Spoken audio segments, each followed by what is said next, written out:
Assalamualaikum, ahli surga. Tabi pun. Bismillahirrahmanirrahim. Alhamdulillahirabbil alamin. Arrahmanirrahim. Malik yaumiddin. Iyyaka na'budu wa iyyaka nasta'in. Ihdinas syiratal mustaqim. Syiratal ladzina an'amta 'alaihim ghairil maghdubi 'alaihim waladdallin. Amin. Amin. Amin ya rabbal alamin. Para ahli surga yang dimuliakan oleh Allah Subhanahu wa taala. Jumpa lagi dengan Kiai Ikada pada kesempatan yang berbahagia ini.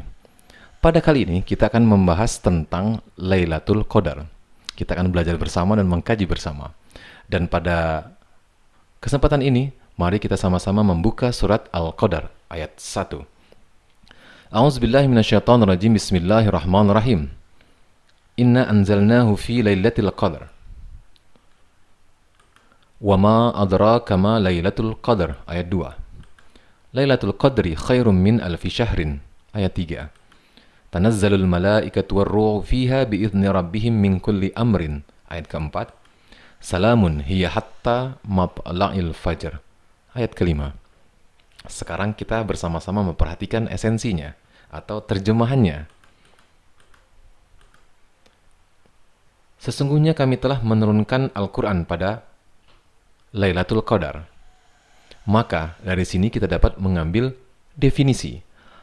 Lailatul Qadar adalah waktu diturunkannya Al-Quran.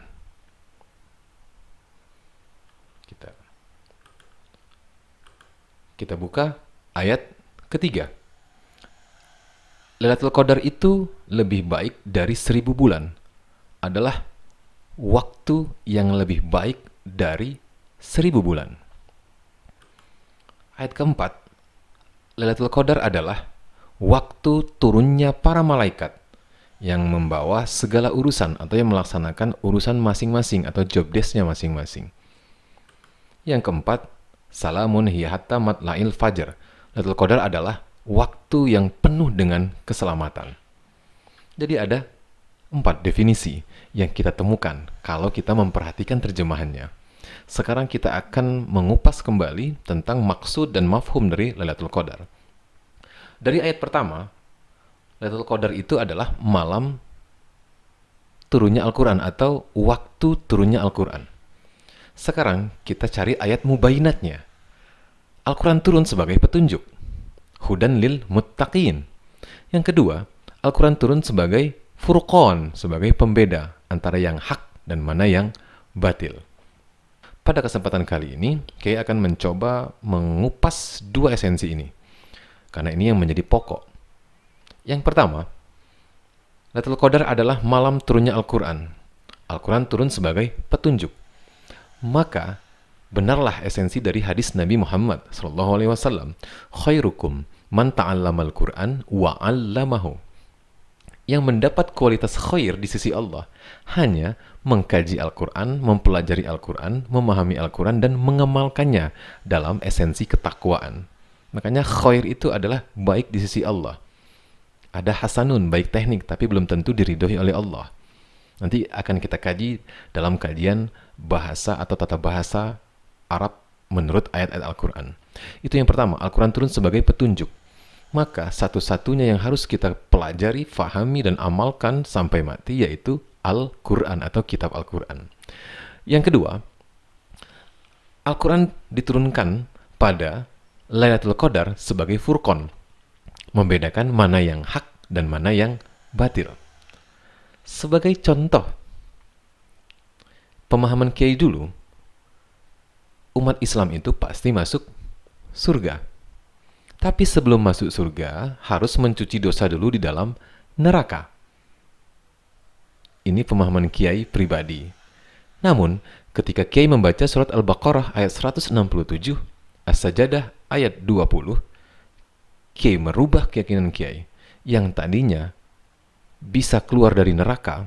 Maka setelah membaca Al-Baqarah ayat 167, maka Kiai meyakini kalau sudah masuk neraka, tidak bisa keluar lagi. Di surat As-Sajadah ayat 20. Kalau sudah masuk neraka, para ahli neraka pengen keluar dari neraka, tapi dikembalikan lagi ke dalam neraka. Artinya tidak bisa keluar. Itu contoh dari yang membedakan mana yang hak dan mana yang batil. Nanti, Quran turun sebagai penambah pengetahuan kita. Contoh sederhana. Dulu, Kiai pribadi mengetahui ciri orang munafik itu ada 3, yaitu iza haddasa kadzaba, wa iza wa'ada akhlafa, wa iza tumina khona. Ada 3 ciri dan ini benar.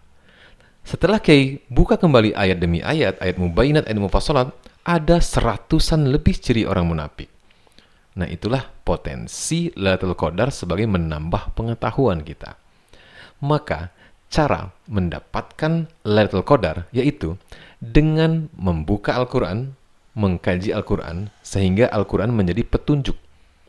Kita hanya mengamalkan Al-Quran saja, seperti hadis Nabi Muhammad SAW tadi. Yang kedua, secara perkataan, kita selalu berkata seperti Nabi. Nabi selalu berkata kata Allah. Maka hadis Nabi, balighu anni walau ayah. Sampaikan walaupun 1 ayat. Kita harus berkata seperti Nabi. Nabi berkata kata Allah, maka kita harus bersungguh-sungguh seperti Nabi sesuai kemampuan kita. Itu Al-Quran sebagai petunjuk atau pedoman berbicara, cara berbicara, selalu kata Allah. Yang kedua, Lailatul Qadar itu adalah turunnya Al-Quran sebagai pembeda mana yang hak dan mana yang batil. Ar-Rahman Maha Pengasih. Allah disebut Maha Pengasih, Ar-Rahman, karena Allah memberi apa? Maka ada jawaban yang berbeda-beda. Ada yang jawaban tafsir A, karena memberikan ruh atau kesehatan. Ada yang memberikan nikmat.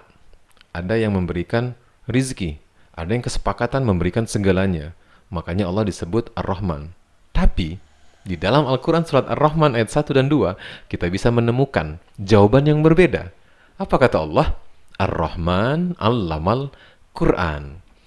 Nah, kalau kita sudah membedakan mana yang hak dan mana yang batil, mana jawaban dari Allah di dalam Al-Quran, dan mana jawaban yang berbeda-beda di luar Al-Quran, maka kita telah mendapatkan Lailatul Qadar. Dan yang ketiga, kalau kita menambah pengetahuan ketika kita membuka Al-Quran dan membaca ayat demi ayatnya, baik itu ayat penjelasan dan ayat perincian. Sehingga yang tadinya kita hanya mengetahui ciri orang munafik ada 3, setelah membuka Al-Quran, kita mengetahui ada 100-an ciri orang munafik, yang insya Allah nanti akan kita kaji pada kesempatan berikutnya. Dan ada contoh yang lain, cara mendapatkan Lailatul Qadar, atau siapa sih orang-orang yang mendapatkan Lailatul Qadar. Dulu, Kiai pribadi hanya mengetahui petunjuk itu hanya 1, yaitu kitab Al-Quran. Lalu, Kiai buka kembali ayat demi ayat, Kiai baca dan perhatikan kata dan kalimatnya. Maka, umat Islam itu ada 3 petunjuk. Yang pertama, petunjuk ketetapan di kitab Lauh Al-Mahfuz atau Ummul Kitab. Yang kedua, petunjuk tertulis, sehingga bisa kita baca di dunia, yaitu kitab Al-Quran, sebagai hudan lil muttaqin. Dan yang ketiga adalah Bakkah atau Makkah atau Masjidil Haram, sebagai hudan lil alamin. Ini contoh orang yang mendapatkan Lailatul Qadar, yaitu mampu menambah pengetahuan tentang isi Al-Quran. Demikianlah para ahli surga yang dimuliakan oleh Allah Subhanahu wa Ta'ala. Ingat, nomor 1 kan kitab Al-Quran, nomor 2 kan kitab hadis, dan nomor 3 kan kitab tafsir para ulama sebagai sumber pengetahuan kita dan referensi bacaan kita. Wassalamualaikum warahmatullahi wabarakatuh.